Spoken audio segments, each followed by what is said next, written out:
بسم الله الرحمن الرحيم داوديال كسو دوادا برنامجka toddobaadka iyo siyaasiga oo ka baxa telefishinka Somali Cable si gaar ah magaalada Nairobi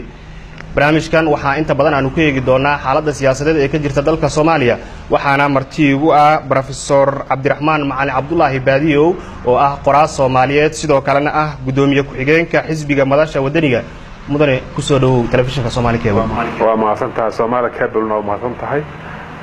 عبد الله ومحسن هي وانت دغيسريسن والسلام السلام عليكم ورحمه الله وبركاته waqtiyadii ugu dambeeyay lagu ma arag siyaasadda Soomaaliya maxaa la isdhihi karaa waa iska bedeleen Dr. Cabdiraxmaan Macalin Cabdullaahi Baadiyow waa su'aal aad u fiican horta siyaasadda wuxuu markuu galo badbaadaydo kala ah inta badan laga baxay siyaasadda laakiin siyaasaddu waa xaalad waa doorashooyinkii Soomaaliya ka dhacay la soo dhaafay sanadkii hore oo ahaa sanadkan bilowgiisii waxaan u aragnaa inay tahay doorashooyin aad iyo aad u fool xun oo la isticmaalay hanti qaran iyo hanti shakhsi ay leeyihiin oo musuqmaasuq iyo cid iibsasho xoog badan oo ka dhacay haddii aan nahay marka xisbiga madasha wadaniga marka aan tashanay waxaan go'aansan inaan ka qayb gelin doorashooyinkaas aan ka qayb gelin go'aan ku gaarnay waxaan aragnaa inaysan habboonayn in laga qayb galo sidaasaan horta doorashadii uga maqnay doorashada marka ay dhacdana waxa waaye isbedel ayaa dhacay oo madaxdii ayaa la bedelay aan ku eedeynayna inay khaladka ayadu horseeday oo aan ka soo horjeedon mucaarad ku ahayn aad iyo aad u badan aad iyo aad ayaan ugu faraxnay in rejiimkii oo madaxda ka ahay madaxweynihii hore Soomaaliya Xasan Sheekh Maxamuud in la bedelay aad iyo aad ugu faraxnay madax cusub ayaa la doortay waa u hambalyeeyna doorashada la doortay sidaa darteed marka waxa waaye siyaasadda kama aan bixin siyaasadda waa ku jiraa waana ku jirnaa haddii aan nahay xisbigii madasha wadaniga ahay qaabka iminka ay wax u socdaan sidee u aragtaan oo dawladda ay u shaqeynayso dad badan oo su'aalahaas weydiiyay waxaan ku idhaahdaa iskoolada marka la galo waxa wax la qiimeeyaa sanadka aakhirkiisa sanad marka uu dhamaado ayaa imtixaanka la qaado ayaa la dhihi karaa hebel waa dhacay ama hebel waa barmoos marka lama gaarin waqtigii la qiimeynayay dawladdan hadda madaxweyne Cabdullaahi Farmaajo madaxweynaha Kenya lama gaarin waqtigii dad badan oo ila soo xiriiray maadaama dad aan mucaaradnimo lagu soo caanbaxo lagu yaqiinay dad badan oo waxba in mucaarad marka ila soo hadlaan waxaan ku idhaahdaa waxaad yeelaysaan mucaarad mataqaaniin waxaad yeelaysaan mucaaradnimadu ma aha hebel aan nacabahay ama hebel aan jecelahay ama kursi baan waayay wasiir ama reerkayga xogaa xanaaqsan saas wax loo mucaarad mabda ay noqotaa waxa dalkeena ka khaldan dadkeena waxa u saxan wixii khaldan la mucaarada wixii saxan waa la taageeraa okay marka waxaad u aragtaan in dawladda iminka ay saxan dawladdu waxa way marka way balaabatay waqtigii la qiimeynayna weli lama gaarin waxa la qiimey karaa sanadka aakhirkiisa marka uu dhamaado sanad markay dhameystaan sanadka markay aakhirkiisa dhameystaan ayaa imtixaanka nihaa'iga imtixaanka ugu dambeeyay ayaa laga qaadi karaa marka saa dhihi karaa dariiq khaldan ay ku socotaa way dhaceen ama way barmooseen saa darteed waxaan idhaahdaa marka hadda u kaadiya markay shaqa qola kasta oo madax noqota markay shaqada bilaabayaan shaqada markay ku cusub tahay khalad yar way galaan wadaara waqtiga la toosanayo la joogaa waqtiga la mucaaradaay lama joogo marka ay toosinta diidaan khaladkooduna bato sanadku ha dhamaado Soomaaliya la arkay in dariiq khaldan ku wadaan markaas la waa la mucaaradi kara mucaaradnimaduna ma aha wax xun wax aad iyo aad u fiican waa in la mucaarado laakiin mucaaradnimadu waxay ka tarjumaysaa waxa ay ka tarjumto meesha diinteena islaamka ka qabto wixii xun hada diido wixii macruufana yani macruuf hala taageero marka xisbigiinu uu ka gaabsaday arintan dawladda iminka shaqeynaysa gaabsada ma aha dawladdu waxaaba fiican ay samaysaa jirta waxaaba fiican ay samaysaa baa sheegi doonaa laakiin maxaan dhahayaa dadka dawladda la mucaarado waxay u baahan tahay sanadka aakhirkiisa in la gaaro ayaguna ha ogaadaano in mucaaradnimaduna fiican tahay waxa la mucaaradana aysan ahayn qof waxa la mucaarada waxa qadiyad dadka ka dhaxaysa oo loo arko aragtiyo kala duwan la kala leeyahay marar badan dadku waxay u weydiiyaan mucaaradnimadu wax xun ay ka dhigaan mucaaradnimadu waa waajib islaamka ay waajib ku tahay mucaaradku waa hadoo sax yahay mucaaradku haajira waxa waa man ra'a minkum munkaran falyughayyirhu biyadi fa illa ma yasdiq fa bil lisani فإلا ما يصدق فبقلبه حديث ما نبينا عليه الصلاة والسلام لقوري marka macnaheedu waxa waa wax khaldan hadii la arko dalkeena khatar ku ah waa in la mucaarada waajib ay noqotaa hadii wuxuu ay saxan yihiin in la toosiyo waxaa la joogaa marxaladii marka naseexo waxaa jirta waxa la yidhahdaa naseexo iyo waxaa jirta mucaarad waxa la yidhahdaa naseexo waxaa waaye inta aan la gaarin marxaladda mucaaradnimada waxaa ka horeysa horta in wax loo sheego dadka madaxda ah oo hoos wax loogu sheego oo loo sheego waxaabaa ka khaldan marka waa dhici karta waxyaaba badan inay ka khaldan yihiin laakiin anigu waxaan qabaa dadka Soomaaliyeed kula talinaya siyaasiyiinta kula talinaya dawladdan u sheegaya waqtiga la mucaarada ay weli lama gaarin hadday khaladaad yar qabaan khaladaadkooda ha saxaano oo waaya aragnimo ha qaataano sanad waxbaa lagu bartaa mogtahay qofka markuu cusub yahana meelo badan oo u maleynayna dawladnimada ay la geli kartaa laakiin waa saxi karaa hadii marka soo lama dhihi karo dawladdu iminka waxyaabihii looga baahnaa intooda badan way qabatay anigu ma dhahayo way qabatay mana qaban ma dhahayo labadaba ma dhahayo maayir waxaan ku ilaalima gaari waqtiga la imtixaanay asmahu imtixaanka sanadka aakhirkiisa waa aniga macallimiinta hababta macallimiinta sanadka aakhirkiisa ay imtixaanka qofka waaridaan waa barbuusiya inta ka horeysana ardayga waxa way la hadlaan waxay yiraahdaan waa iska hagaaji meesha ka khaldan asmahu waa sidaas okay markaan ku soo laabano arinta siyaasadda Soomaaliya arinta isku dhaca khaliidka xulafada uu hogaaminayo Sacuudiga maxaad kala socotay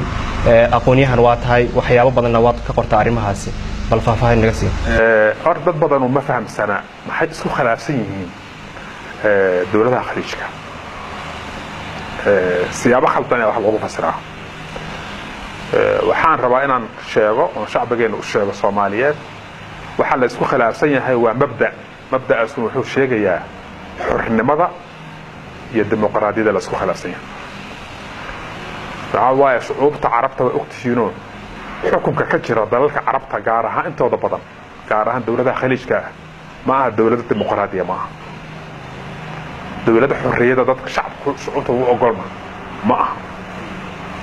marka waxaa soo baxda wax la yiraahdo Arab Spring ama waxa la yiraahdo waxa soo baxay muxuu ahay fawraadkii carabta shucuubta carabtu ay damcaan inay dalkooda dimuqraadi ka dhigaan doorasho ka dhacdo shucuubtooda ay xor noqdaan si shucuubaha caalamka oo kale sida fawraadkaas uga dhaceen Yurub East Europe meesha la yiraahdo ama Yurubka bari uga dhaceen oo dalkooda dal dimuqraadi u noqdeen si arrimahaas arrimaha uga dhaceen muxuu ahay Latin America marka shucuubta muslimiinta ee carabta waxay go'aan ku gaarteen isbedelkaas dhaco isbedelka marka waa la cadburiyay marka TV-ga Al Jazeera iyo Masar ay muxuu ahay Qatar waxay la jiraan markasta isbedelkaas ay la safnaayeen dawladaha khaliijka isbedelkaas ay khatar u arkeen saadarteed marka dawladda kaliya Carabeed iyo telefishinka Carabeed kaliya ee sixraganimo leh oo aan kala laablab lahayn u taageersanaa isbedelkaas dhicitaankiisa waxay ahaayeen Qatar ay ahaayeen dawladahana waxay u arkaan hadii dalalka carabta dimuqraadi noqdaan macnaheedu waa boqortooyinka ayaa burburaya waxay u arkaan muxuu ahaa hadii shucuubtada xor laga dhigo ay si shucuubaha kala xoroobaan inaysan xukunka saas ku wadi karnaa u arkaan marka waxa laga hadlayaa waxa la isku hayaa ma aha diin ma aha waxa la isku hayaa nacayb ma aha waxa la isku hayaa dhaqaale ma aha waxa la isku hayaa waxa waaye xornimadii iyo dimuqraadiyada dadka soo horjeeda iyo xornimadii iyo dimuqraadiyada horseedaya oo raba in shucuubta ay xoroodo ayaa ishaya horta waa horta in loo fahmaa mushkilada khaliijka ka jirta intaas wax kale ma aha Soomaaliya waxay go'aan ka qaadatay inay khilaafkaasi ay dhexdhexaad ka noqoto dan ma ugu jirtaa dawladda Soomaaliya arrintaas inay dhexdhexaad ka noqoto horta fiirad shacbiga Soomaaliyeed waa inay fahmaan waana fahamsan yihiin waa ogahay maxaa jira dawladda qodobka ugu weyn lagu taageersan yahay waa mowqifka ay qaadatay aniguna taageero badan baan ku bixiyay oo telefishinada ka hadlay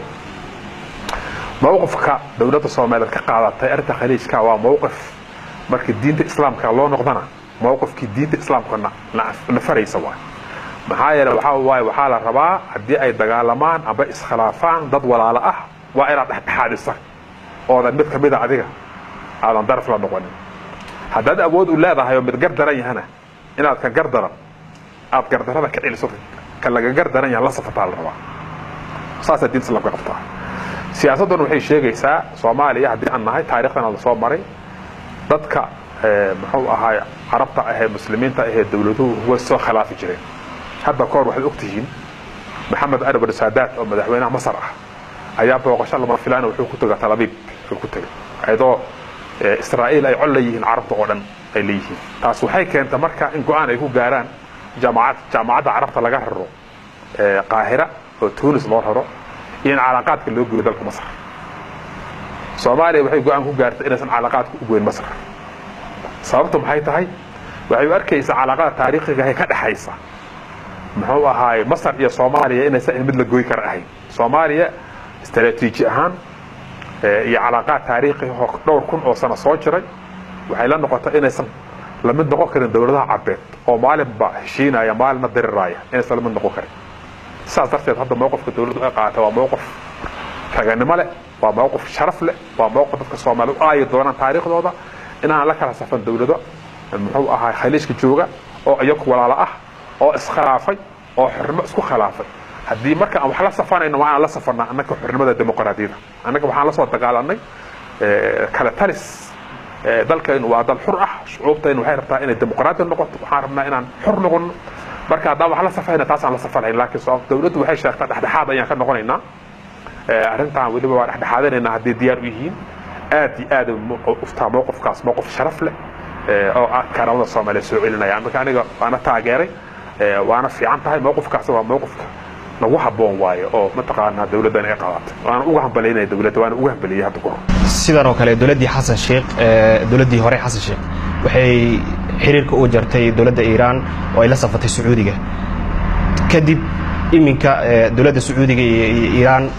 heshiis ayaa dhex maray dawladda Soomaaliya go'aanka ay qaadatay ma la dhihi karaa waa mid geesiyadu maya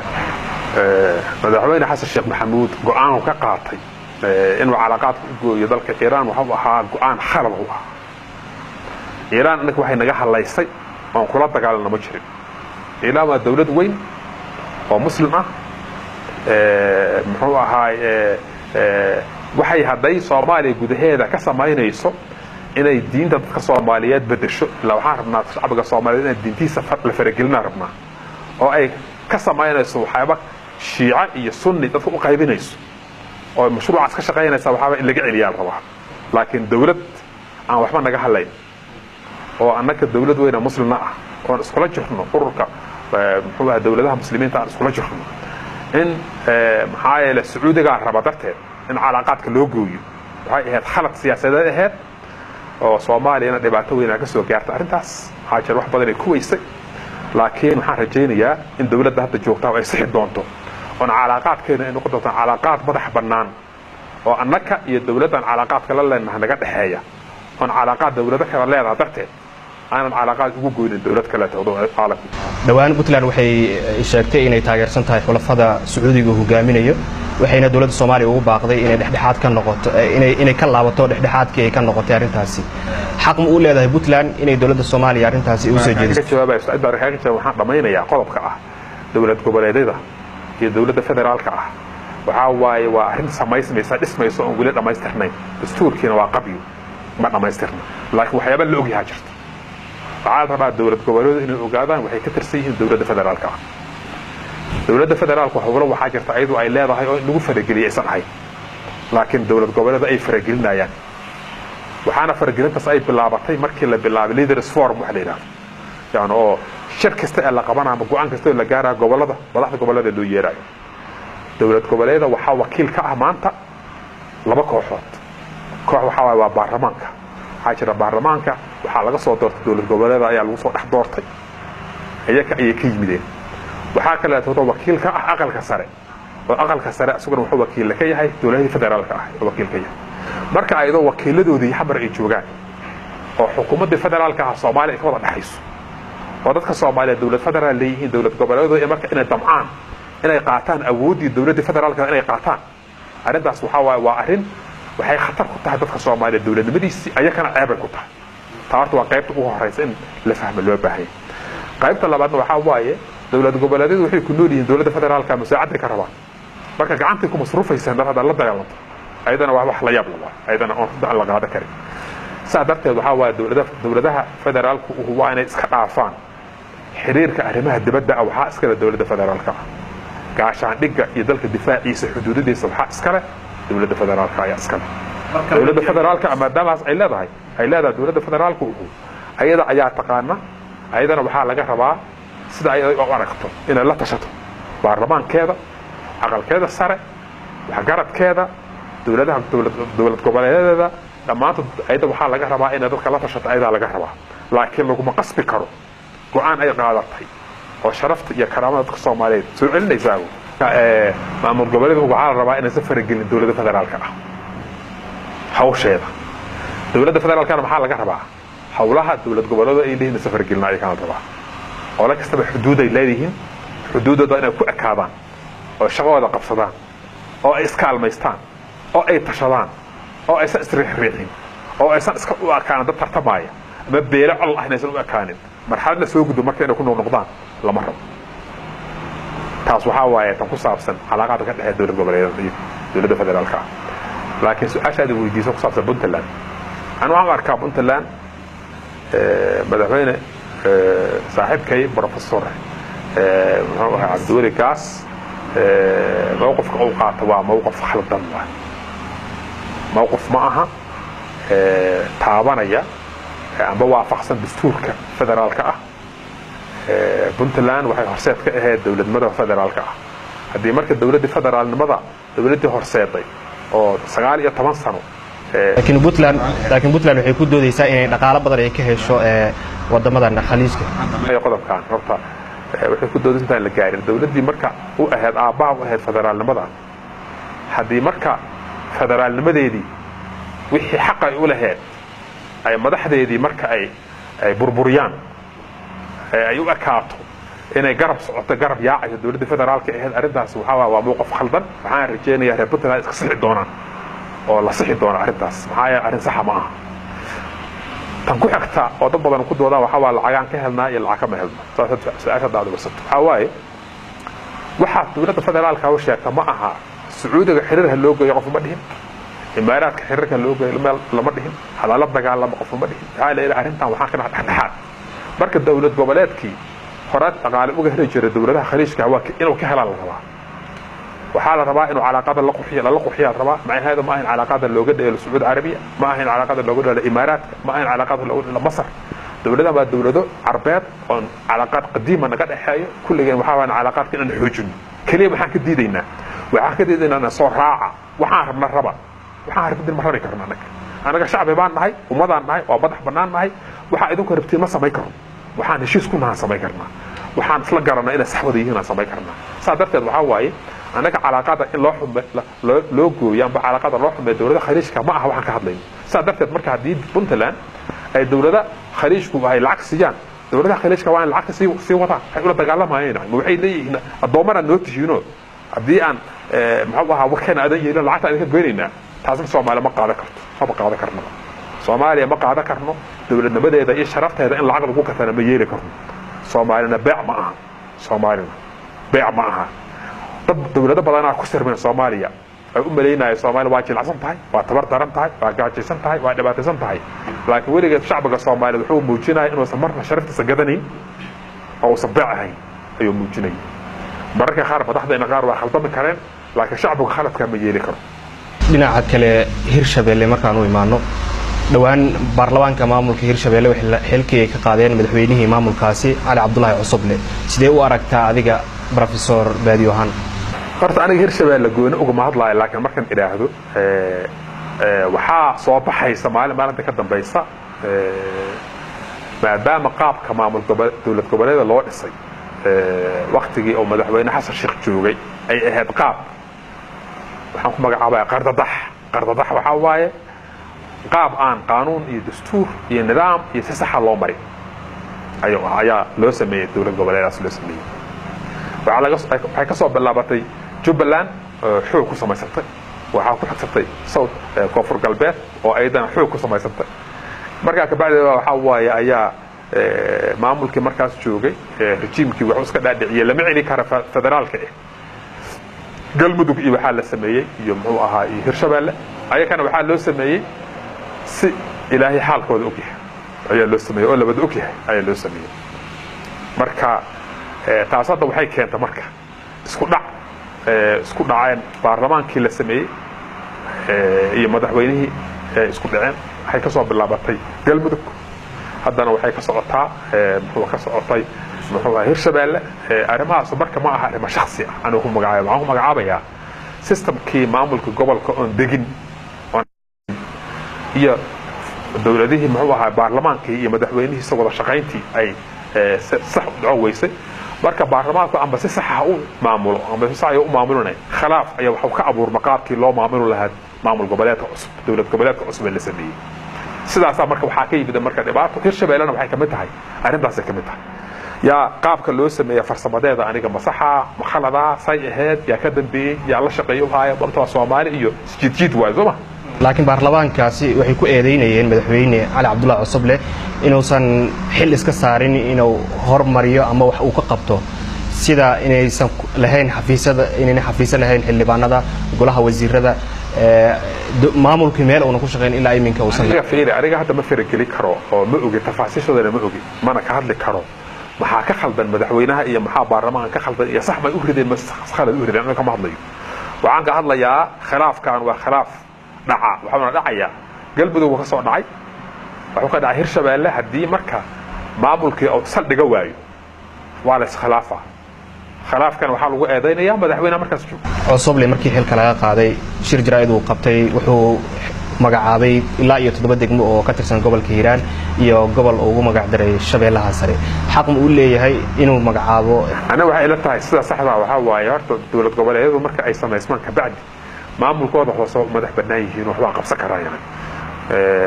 arrintaas waxa sameeyay Puntland degmooyin cusub ay sameeyeen gobollo cusub ay sameeyeen laakiin ma aha arrin dastuuri ah arrin dastuuri ah arrintaas in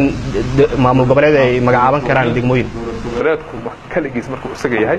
oo san ahayn oo maamul dowlad goboleed noqdo maamul hoostiisa waxa laga yaabaa inuu magacaabo karo aniga aad iguma baxsana dastuurku waxa ku qoran iyo isagu qoran laakiin umaleema inay ku qoran tahay waxaan u maleeyahay inay xaq u leeyihiin inay magacaabo karaan degmooyin waa magacaabo karaan maamullo waa magacaabo karaan dhaxdooda ah marka ayay khusaysa arrintaas dowlad goboleedka khusaysa laakiin sida qaabka loo magacaabayo hada ku soo bood ma aha waxa waaye shuruud waa inay yeelataa waa in xukuumadda meesha joogta waa inay approve garaysaa in baarlamaanka la geeyo taas ma aha degmo cusub la sameeynaya sifooyinkaas ay leedahay population taas uu leeyahay dadka taas uu leeyahay xagaas ay degan tahay waa in la soo propose gareeyo la keena waa in noqoto nidaam la soo wado la keeno oo xukuumadda dowlad goboleedku aqbasho oo markaas ka bacdi baarlamaankooda la geeyo oo la isla ogaaday noqoto aysan ahayn ku soo bood saas ay ku fiican tahay ilaa marka khilaafyadan soo laabtay sidii madaxweynihii hore ee maamulka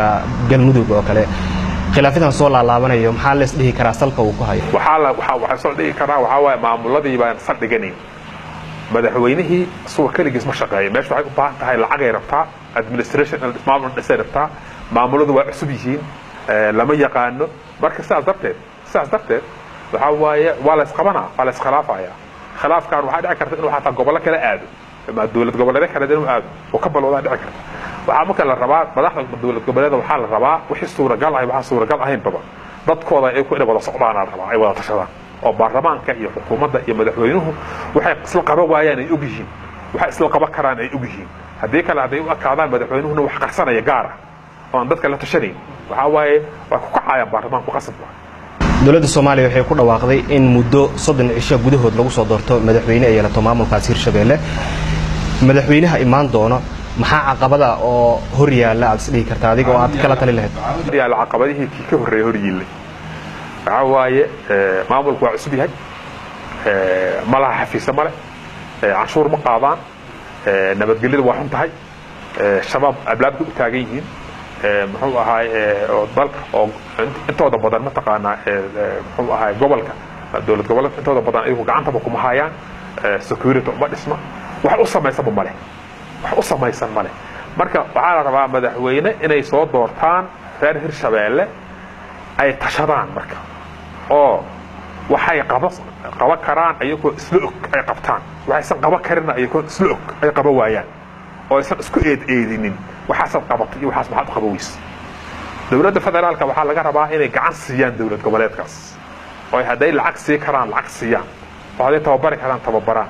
oo ay salka u dhigaan dowlad goboleedyada oo dhan kaligeed ma aha dowlad goboleed kasta u baahan in gacan la siiyo oo mataqaana la taageersan u dhismaan tahay sidaan la socono deegaanka Bariire oo ka tirsan gobolka Shabeellaha Hoose waxa ka dhacday duqeymo lagu dilay dad shacab ah madaxda ka tirsan dowladda federaalka Soomaaliya sida wasiirka warfaafinta, wasiirka gaashaandhigga iyo madaxweynaha siyaabo kala duwan ayay uga hadleen arrintan. marka soo lama oran karo dowladda Soomaaliya iskama warqabto arrimahan qaran. horta aniga tafaasiil badan kama hayo arrintan waa cusub tahay runtii kama hayo waxa kaliya sheegi kara waxa waaye dowladdu waa inay sheegtaa waxay hubto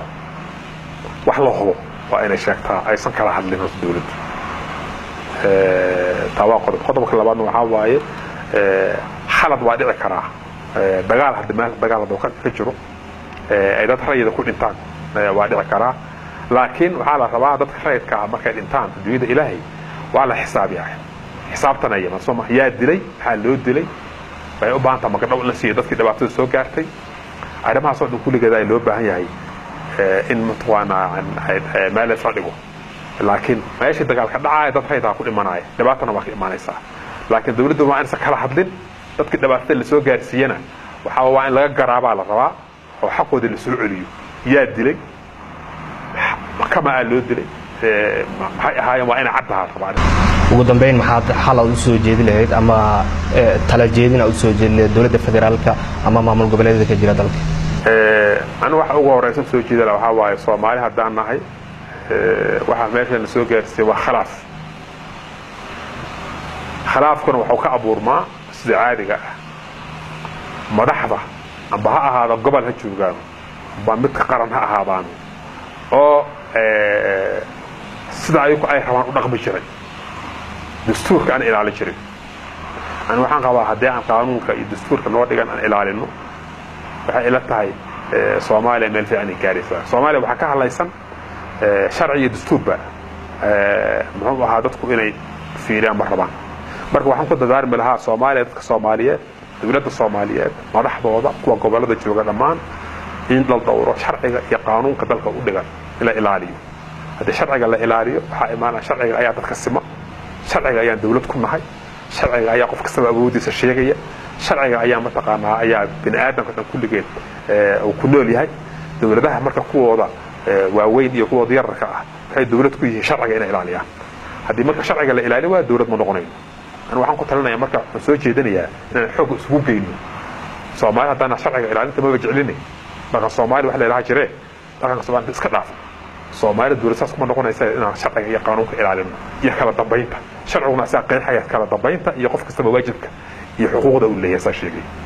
guud ahaan daawadayaal intaas ayaan kusoo gabagabeynayaa barnaamijkii toddobaadka iyo siyaasiga Somali Cable oo idinkaaga imaanayay Nairobi barnaamijkana waxaa marti igu ahaa oo anigu Ahmed celinaya